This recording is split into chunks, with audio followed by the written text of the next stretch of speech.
ಕೇಳು ಕೇಳು ಕೇಳು ಜಾಣ ಜಾಣ ಸುದ್ದಿಯ ಕೇಳು ಕೇಳು ಕೇಳು ಜಾಣ.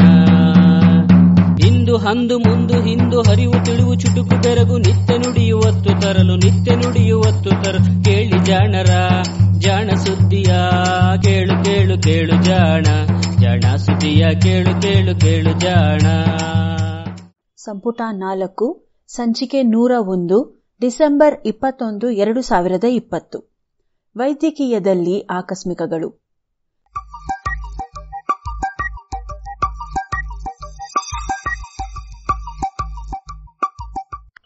ಹಿಂಡಬೇಕು ಹಿಂಡಿ ಜಯಿಸಬೇಕು ಭಾಗ 2.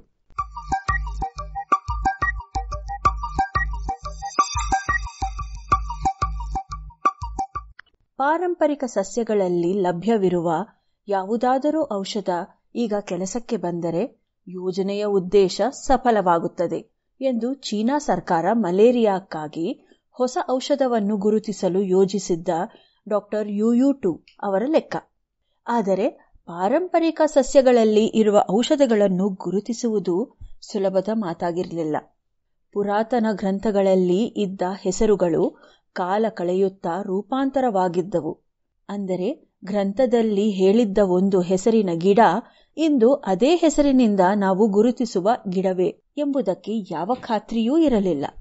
ಹೀಗಾಗಿ ಎಷ್ಟು ಹೆಚ್ಚಿನ ಸಂಖ್ಯೆಯಲ್ಲಿ ಉಲ್ಲೇಖಗಳು ದೊರೆತರೆ ಸಂಶೋಧನೆ ಅಷ್ಟೇ ಕಷ್ಟವಾಗುತ್ತಿತ್ತು. ಈ ಇಡೀ ಕಷ್ಟಗಳನ್ನೆಲ್ಲ ಸಹಿಸುತ್ತಾ 1971 ಜುಲೈ ವೇಳೆಗೆ 100ಕ್ಕೂ ಹೆಚ್ಚು ಗಿಡಮೂಲಿಕೆಗಳನ್ನು ವಿಶ್ಲೇಷಣೆಗಾಗಿ ಗುರುತಿಸಿ ಇಲಿಗಳ ಮೇಲೆ ಪ್ರಯೋಗಿಸಿದ್ದರು.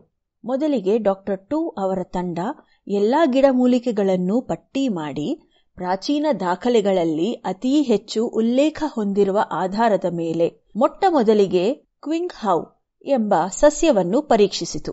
ಕನ್ನಡದಲ್ಲಿ ಕಾಡುದವನ ಎಂದು ಕರೆಯಲಾಗುವ ಅದು ಬಹಳ ಪುರಾತನ ಔಷಧೀಯ ಸಸ್ಯ. ಶಕ 3ರಿಂದ 4 ಶತಮಾನದ ವೈದ್ಯ ಗೆ ಹೊಂಗ್ ಆ ಔಷಧವನ್ನು ಬಿಟ್ಟು ಬಿಟ್ಟು ಬರುವ ಚಳಿ ಜ್ವರದ ಔಷಧ ಎಂದು ಗುರುತಿಸಿದ್ದರು. 1930 ಸುಮಾರಿಗೆ ಚೀನಾದ ಕೆಲವು ವೈದ್ಯರು ಈ ಸಸ್ಯದಿಂದ ಔಷಧ ಪಡೆಯುವ ವಿಫಲ ಪ್ರಯತ್ನ ಮಾಡಿದ್ದರು. ಈ ಸಸ್ಯ ಸಂಶೋಧನೆಗಳಿಗೆ ಬಡಪಟ್ಟಿಗೆ ಬಗ್ಗುತ್ತಲೇ ಇರಲಿಲ್ಲ. ಅದರ ಸಾರವಂತೂ ನೀರಿನಲ್ಲಿಯಾಗಲಿ ರಾಸಾಯನಿಕದಲ್ಲಾಗಲಿ ಕರಗುತ್ತಿರಲಿಲ್ಲ. ಇನ್ನು ಅದನ್ನು ಹರಳುಗಟ್ಟಿಸುವುದು ಹೇಗೆ? ಅವರ ಪ್ರಯತ್ನ ಅಲ್ಲಿಗೆ ನಿಂತು ಹೋಗಿತ್ತು. 4 ದಶಕಗಳ ನಂತರ ಅದೇ ಹತಾಶೆಯ ಅವಸ್ಥೆಯಲ್ಲಿ ಡಾಕ್ಟರ್ ಟು ನಿಂತಿದ್ದರು. ಆದರೂ ಈ ಬಾರಿ ಮತ್ತೊಮ್ಮೆ ಪ್ರಯತ್ನ ಮಾಡಲು ಡಾಕ್ಟರ್ ಟು ಅವರ ತಂಡ ನಿರ್ಧರಿಸಿತು. ಆ ಸಸ್ಯವನ್ನು ನೆರಳಿನಲ್ಲಿ ಒಣಗಿಸಿ ಅದನ್ನು ನೀರಿನಲ್ಲಿ ಸಣ್ಣ ಉರಿಯಲ್ಲಿ ಕಾಯಿಸಿ ಕಷಾಯ ಮಾಡಿ ಪ್ರಾಣಿಗಳಿಗೆ ಕುಡಿಸಿ ಪ್ರಯೋಗಿಸಿದರು. 4ರಲ್ಲಿ 1 ಪ್ರಾಣಿಗೆ ತಾತ್ಕಾಲಿಕ ಫಲಿತಾಂಶ ದೊರೆಯಿತು. ಇಡೀ ತಂಡ ನಿರಾಶವಾಯಿತು. ಸಫಲತೆಯ ಅತಿ ಹೆಚ್ಚು ಸಾಧ್ಯತೆ ಇರುವ ಔಷಧವೇ ಕೈಕೊಟ್ಟಿತ್ತು. ಬೇರೆ ಗತ್ಯಂತರವಿಲ್ಲದೆ ಮುಂದಿನ ಸಸ್ಯವನ್ನು ಪರೀಕ್ಷೆ ಮಾಡಲು ತಂಡ ಸಜ್ಜು ಮಾಡಿತು. ಹಲವಾರು ತಿಂಗಳ ಶ್ರಮ, ಆಶಾವಾದ ಫಲಿತಾಂಶ ನೀಡಲು ವಿಫಲವಾದಾಗ ನಿರಾಸೆ ಸಹಜ. ಅದು 1971 ಸೆಪ್ಟೆಂಬರ್ ತಿಂಗಳು. ಕ್ವಿಂಗ್ ಹೌ ಸಸ್ಯದ ಫಲಿತಾಂಶಗಳನ್ನು ದಾಖಲು ಮಾಡುತ್ತಿದ್ದ ಡಾಕ್ಟರ್ ಟು ಅವರಿಗೆ ಒಂದು ಉಲ್ಲೇಖಕ್ಕೆ ಪ್ರಮಾಣ ಲೇಖನ ಬೇಕಿತ್ತು. ಅವರಿಗೆ ಲಭ್ಯವಿದ್ದ ಕೆಲವು ಆಕರಗಳು ಸಮಾಧಾನ ನೀಡಲಿಲ್ಲ. ಸಾಕಷ್ಟು ಪ್ರಾಚೀನ ಆಕರವನ್ನೇ ನೋಡೋಣ ಎಂದು ನಿರ್ಧರಿಸಿದ ಅವರು ಪಾರಂಪರಿಕ ವೈದ್ಯ ವಿಜ್ಞಾನ ಸಂಸ್ಥೆಯ ಗ್ರಂಥಾಲಯದಲ್ಲಿದ್ದ ಗೆ ಹೊಂಗ್ ಅವರ ಮೂಲ ಕೃತಿಯ ನಕಲನ್ನು ನೋಡಿದರು. ಅವರಿಗೆ ಏನೋ ಒಂದು ವಿಷಯ ತಾಳೇ ಆಗುತ್ತಿಲ್ಲ ಅನ್ನಿಸಿತು. ಅವರು ಅಲ್ಲಿಯವರೆಗೆ ಓದಿದ್ದ ಆ ಗ್ರಂಥದ ಆಧುನಿಕ ಅನುವಾದಗಳಿಗೂ ಮೂಲದಲ್ಲಿ ಬರೆದಿರುವ ವಿಷಯಕ್ಕೂ ಏನೋ ವ್ಯತ್ಯಾಸವಿದೆ ಎಂದು ಅವರ ಒಳಮನಸ್ಸು ಹೇಳುತ್ತಿತ್ತು. ಆದರೆ ಪ್ರಾಚೀನ ಕಾಲದ ಭಾಷೆಯನ್ನು ನಿಖರವಾಗಿ ಅರ್ಥ ಮಾಡಿಕೊಳ್ಳುವಷ್ಟು ಪಾಂಡಿತ್ಯ ಅವರಿಗೆ ಇರಲಿಲ್ಲ. ಹೀಗಾಗಿ ಅವರ ಮುಂದಿನ ಹೆಜ್ಜೆ ಪ್ರಾಚೀನ ಕಾಲದ ಭಾಷೆಯ ಅರಿವು ಇದ್ದ ಪಂಡಿತರನ್ನು ಹುಡುಕುವುದು.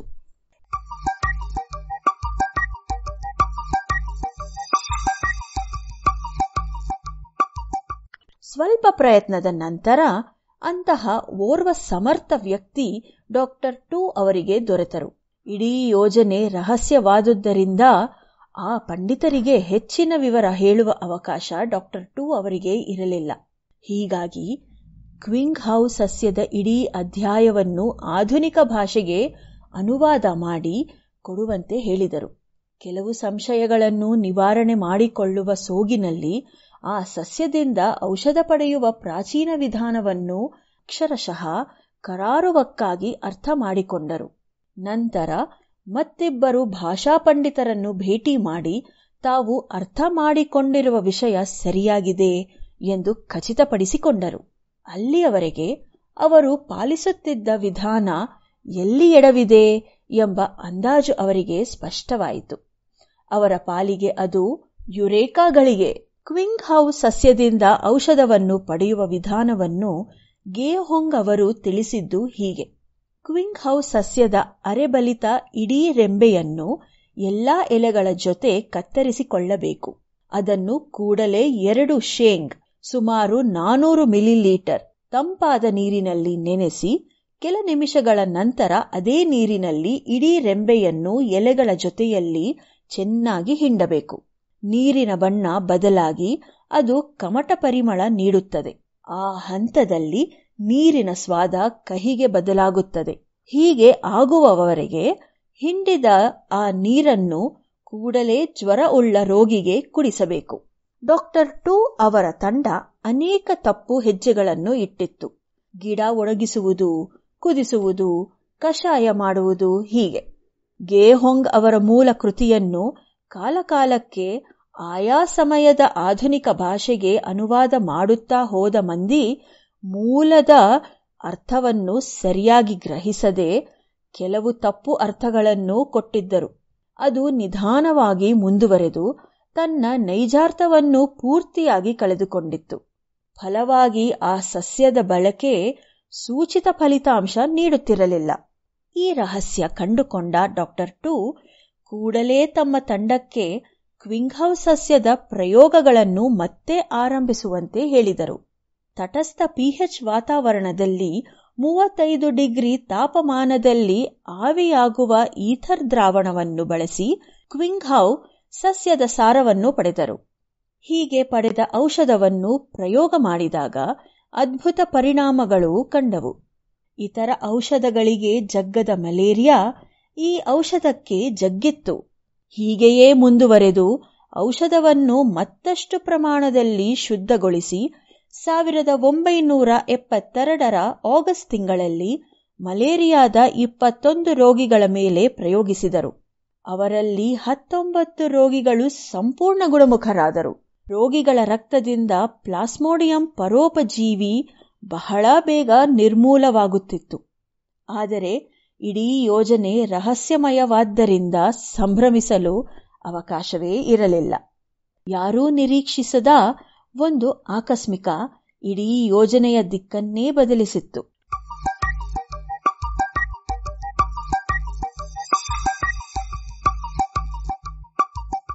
ಔಷಧದ ರಾಸಾಯನಿಕ ರಚನೆಯನ್ನು ತಿಳಿಯಲು ಮುಂದಿನ ಪ್ರಯತ್ನ ನಡೆಯಿತು. ಕಾಲಾವಕಾಶ ಕಡಿಮೆ ಇದ್ದುದರಿಂದ ಒಂದು ಗುಂಪಿನ ತಜ್ಞರು ಸಾಮಾನ್ಯ ವಿಧಾನಗಳಿಂದ ಔಷಧದ ರಾಸಾಯನಿಕ ರಚನೆ ಪತ್ತೆಗೆ ಪ್ರಯತ್ನಿಸಿದರೆ, ಮತ್ತೊಂದು ತಂಡ ಮೊದಲ ತಂಡದ ಫಲಿತಾಂಶಗಳ ಆಧಾರದ ಮೇಲೆ ಕೆಲವು ಅಂದಾಜಿನ ರಾಸಾಯನಿಕ ರಚನೆಗಳನ್ನು ಬಳಸಿ ಪ್ರಯೋಗಾಲಯದಲ್ಲಿ ಅವನ್ನು ಕೃತಕವಾಗಿ ತಯಾರು ಮಾಡಿ ಪರಿಣಾಮಗಳನ್ನು ನೋಡುತ್ತಿತ್ತು. ಹೀಗೆ ಮಾಡುವಾಗ 1973ರಲ್ಲಿ ಕೃತಕವಾಗಿ ತಯಾರಿಸಿದ ಒಂದು ರಾಸಾಯನಿಕದಲ್ಲಿ ಕೀಟೋನ್ ಎನ್ನುವ ಗುಂಪಿನ ಭಾಗ ಸೇರಬೇಕು ಎಂದು ಡಾಕ್ಟರ್ ಟೂ ಅವರಿಗೆ ಅನ್ನಿಸಿತು. ಅದನ್ನು ಕೂಡಿಸಿ ಔಷಧದ 2 ಅಣುಗಳನ್ನು 2 ಬದಿಗೆ ಜೋಡಿಸಿದರು. ಈ ಸಂಯುಕ್ತದ ಪರಿಣಾಮ ಮೂಲ ಔಷಧದಷ್ಟೇ ಚೆನ್ನಾಗಿತ್ತು. ಮೂಲ ಔಷಧ ನೀರಿನಲ್ಲಿ ಕರಗುತ್ತಿರಲಿಲ್ಲ. ಆದರೆ ಕೀಟೋನ್ ಗುಂಪನ್ನು ಸೇರಿಸಿದ್ದ 2 ಅಣುಗಳ ಸಂಯುಕ್ತ ನೀರಿನಲ್ಲಿ ಸುಲಭವಾಗಿ ಕರಗುತ್ತಿತ್ತು. ಔಷಧದ ತಯಾರಿಕೆಯಲ್ಲಿ ಇದು ಪ್ರಮುಖ ಹೆಜ್ಜೆಯಾಯಿತು. ನಂತರ ಮೂಲ ಔಷಧದ ರಾಸಾಯನಿಕ ಸೂತ್ರ ಕೂಡ ಪತ್ತೆಯಾಯಿತು. ಅದನ್ನು ಆರ್ಟಿಮೇಸೆನಿನ್ ಎಂದು ಕರೆದರು. ಇದೇ ಸಂಯುಕ್ತಗಳನ್ನು ಮಾದರಿಯಾಗಿ ಇಟ್ಟುಕೊಂಡು ಔಷಧದ ಮತ್ತೆರಡು ಪ್ರಭೇದಗಳು ತಯಾರಾದವು. ಈ ಔಷಧಗಳ ಬಳಕೆಯಿಂದ ಮಲೇರಿಯಾದ ಅತ್ಯಂತ ಕಠಿಣ ಸೋಂಕು ಕೂಡ ಗುಣಮುಖವಾಗಿತ್ತು. ತೀರಾ ಅಂದಾಜಿನ ಮೇಲೆ ಮಾಡಿದ ಪ್ರಯೋಗ ಯಶಸ್ಸು ಕಂಡಿತ್ತು. 1979ರಲ್ಲಿ ಈ ಬಗ್ಗೆ ಒಂದು ವಿಸ್ತೃತ ಪ್ರಬಂಧ ಚೀನಾ ದೇಶದ ವೈದ್ಯಕೀಯ ಪತ್ರಿಕೆಯಲ್ಲಿ ಆಂಗ್ಲ ಅನುವಾದದ ಜೊತೆ ಪ್ರಕಟವಾಯಿತು. ಒಂದು ರಹಸ್ಯ ಯೋಜನೆ ಹೀಗೆ ಜಗತ್ತಿನ ಮುಂದೆ ಬೆಳಕಿಗೆ ಬಂದಿತು. ಜಗತ್ತಿನ ಬಲಿಷ್ಠ ರಾಷ್ಟ್ರಗಳಿಗೆ ಈ ರೀತಿಯ ರಹಸ್ಯ ಯೋಜನೆಗಳು ಸರಿ ಎನ್ನಿಸಲಿಲ್ಲ. ಹಾಗಾಗಿ ಈ ಔಷಧಕ್ಕೆ ಸಾಕಷ್ಟು ವಿರೋಧವೂ ವ್ಯಕ್ತವಾಯಿತು. ಆದರೆ ಮಲೇರಿಯಾ ಹಾವಳಿಯಿಂದ ತೊಂದರೆಗೆ ಒಳಗಾಗಿದ್ದ ಬಡದೇಶಗಳಿಗೆ ಹೊಸದೊಂದು ಆಶಾಕಿರಣ ಈ ಔಷಧದಲ್ಲಿ ಕಂಡಿತು. ಅವು ಈ ಔಷಧದ ಪ್ರಯೋಜನವನ್ನು ಪಡೆದುಕೊಂಡವು. ಪ್ರಯೋಗ ಮಾಡಿದ ಕಡೆಗಳಲ್ಲೆಲ್ಲ ಆರ್ಟಿಮೇಸೆನಿನ್ ಸಂಯುಕ್ತಗಳು ಜಯಭೇರಿ ಬಾರಿಸಿದವು. ದಿನೇ ದಿನೇ ಈ ಔಷಧದ ಪರಿಣಾಮ ಜಾಹೀರಾಯಿತು. ವಿಶ್ವದಾದ್ಯಂತ ಮಲೇರಿಯಾ ಪೀಡಿತ ದೇಶಗಳು ಆರ್ಟಿಮೇಸೆನಿನ್ ಔಷಧದ ಅಧ್ಯಯನ ನಡೆಸಿ ಅದರ ಸಾಮರ್ಥ್ಯವನ್ನು ಬೆಳಕಿಗೆ ತಂದವು. ಇಷ್ಟು ಪ್ರಮಾಣದ ಸಾಕ್ಷ್ಯಗಳನ್ನು ತಿರಸ್ಕರಿಸುವ ಪ್ರಮೇಯವೇ ಇರಲಿಲ್ಲ. ಕಡೆಗೆ ಈ ಔಷಧದ ಬಗ್ಗೆ ಜಗತ್ತಿಗೆ ತಿಳಿದ 27 ವರ್ಷಗಳ ನಂತರ 2006ರಲ್ಲಿ ವಿಶ್ವ ಆರೋಗ್ಯ ಸಂಸ್ಥೆ ಆರ್ಟಿಮೇಸೆನಿನ್ ಪ್ರಭೇದದ ಔಷಧಗಳು ಮಲೇರಿಯಾ ಚಿಕಿತ್ಸೆಯ ಪ್ರಥಮ ಪ್ರಾಶಸ್ತ್ಯದ ಔಷಧಗಳು ಎಂದು ತೀರ್ಮಾನಿಸಿತು. ಕಡೆಗೂ ಮಲೇರಿಯಾ ವಿರುದ್ಧದ ಹೋರಾಟದಲ್ಲಿ ಹೊಸದೊಂದು ಅಸ್ತ್ರ ಲಭ್ಯವಾಗಿತ್ತು. ಶ್ರೀಮಂತ ದೇಶಗಳ ಅಹಂ ಪೆಟ್ಟು ತಿಂದಿತ್ತು. ಇದಕ್ಕೆಲ್ಲ ಕಳಸವಿಟ್ಟಂತೆ 2015ರ ನೊಬೆಲ್ ಬಹುಮಾನ ಡಾ. ಯುಯು2 ಅವರಿಗೆ ಲಭಿಸಿತು. ಆಕಸ್ಮಿಕಗಳ ಆಗರವಾದ ಆರ್ಟಿಮೇಸೆನಿನ್ ಔಷಧ ಇದುವರೆಗೆ ಜಗತ್ತಿನಲ್ಲಿ ಲಕ್ಷಾಂತರ ಜೀವಗಳನ್ನು ಉಳಿಸಿದೆ. ಆದರೆ ಯದ್ವಾತದ್ವಾ ಬಳಕೆಯಿಂದ ಆರ್ಟಿಮೇಸೆನಿನ್ ಔಷಧಕ್ಕೂ ಪ್ರತಿರೋಧ ಆರಂಭವಾಗಿದೆ. ಕಾಯಿಲೆಗಳ ನಿರ್ವಹಣೆಯಲ್ಲಿ ವೈಯಕ್ತಿಕ ಮತ್ತು ಸಾಂಘಿಕ ಶಿಸ್ತು ಬಹಳ ಮುಖ್ಯ. ಔಷಧಗಳ ತಯಾರಿಕೆ ಸುಲಭವಲ್ಲ. ಅದರ ಪರಿಣಾಮ ಹಾಳಾಗದಂತೆ ಅದನ್ನು ಉಳಿಸಿಕೊಳ್ಳುವುದಕ್ಕೆ ಈ ಶಿಸ್ತು ಅತ್ಯಗತ್ಯ. ಆರ್ಟಿಮೇಸೆನಿನ್ ಔಷಧದ ಕತೆ ನಮಗೆ ಹಲವಾರು ಪಾಠಗಳನ್ನು ಕಲಿಸುತ್ತದೆ. ಪರಂಪರೆಯ ಮಹತ್ವ, ಅರ್ಥವಂತಿಕೆಯ ಅಗತ್ಯತೆ, ತಾಳ್ಮೆ, ಪ್ರಯತ್ನ, ನಂಬಿಕೆ, ಹೀಗೆ ಆಕಸ್ಮಿಕಗಳು ಒಲಿಯುವುದು ಕೂಡ ಇಂತಹ ಸಂದರ್ಭಗಳಲ್ಲೇ.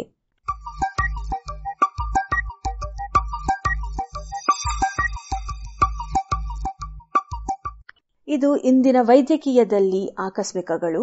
ರಚನೆ ಕಿರಣ್ ಸೂರ್ಯ, ಜಾಣಧ್ವನಿ ಅಶ್ವಿನಿ.